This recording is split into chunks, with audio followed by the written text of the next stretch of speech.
Good morning everyone. মই আজি পথাৰলৈ আহিলোঁ। আজি বৰালি মাছৰ লগত বোলো চুকা শাকৰ অকণমান টেঙা জোল বনাওঁ বুলি। আৰু আহি পথাৰৰ মাজলৈ পালোহি।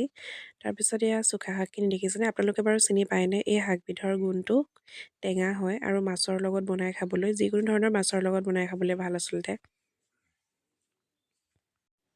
আৰু এয়া মই খুব ৰ'দ দি আছিলে আচলতে, সেইকাৰণে চকু মেলিবই পৰা নাই ৰ'দত। লৰালৰিকৈ চুকা শাকখিনি তুলি ঘৰলৈ বুলি ৰাওনা হ'লোঁ। তাৰপিছত লগতে মই অকণমান ধনিয়া তুলি লৈ যাওঁ। চুকা শাকৰ জোলখনত মাছৰ লগত যিখন জোল বনাম, টেঙা জোল, তাত অকণমান ধনিয়া দিলে খাই বেছি টেষ্টি লাগিব। আৰু এইটো ছিজনত আচলতে প্ৰত্যেকটো বস্তু বনালেই ধনিয়া ব্যৱহাৰ কৰা হয় ঘৰত। আৰু সকলোৰে ঘৰত চাগে ধনিয়া এইটো ছিজনত আৰু খুব বেছিকৈ ব্যৱহাৰ কৰা হয়।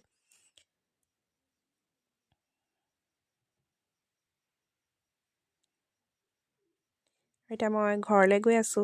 তাৰপিছত গৈয়ে মই প্ৰথমতেই সেয়া জুহালতে বনাওঁ বুলি ভাবিলোঁ। আৰু জুহালত বনাবলৈ ইজিও হয়।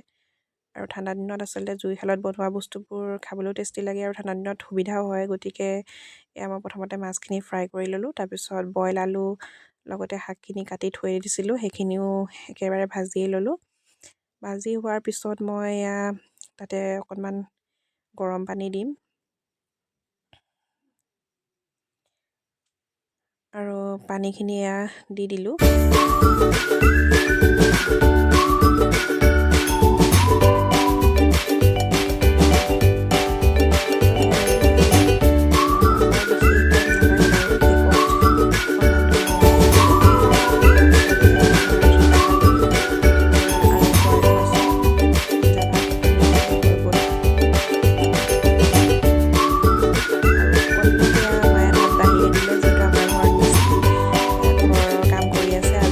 লগাব যিহেতু, সেইকাৰণে সকলোৱে একেলগে বোলে ভাতকেইটা খাম বুলি কোৱাৰ কাৰণে